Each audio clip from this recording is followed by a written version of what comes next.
Before he taught us the power of friendship, before he taught us to let our conscience be our guide, even before he taught us the importance of a good pair of shoes, there was a house. And on December 5th, 1901, 112 years ago today, at 2156 Tripp Avenue in Chicago, Illinois, he was born here. His name was Walt.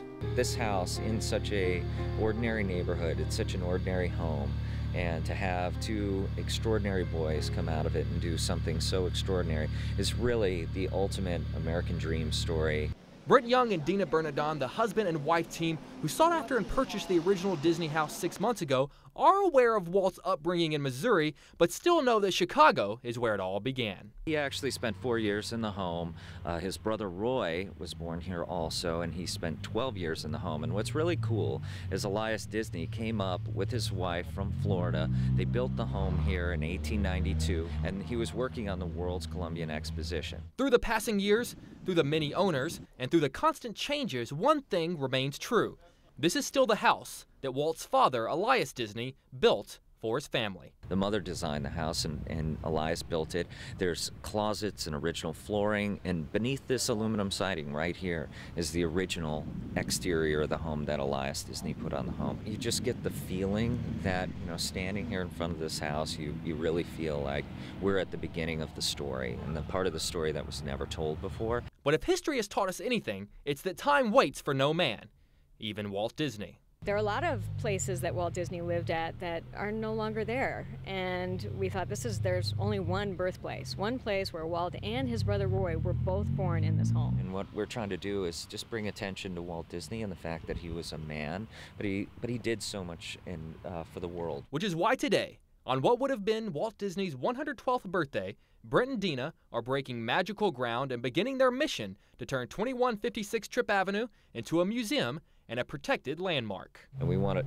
people to be able to come into this home and experience exactly what it was like, be transported to exactly what it was like in 1901. The sounds, the smells, everything you could possibly put into this home to make it that time machine, if you will, to take you back in time and experience what it was like to be part of the Disney family.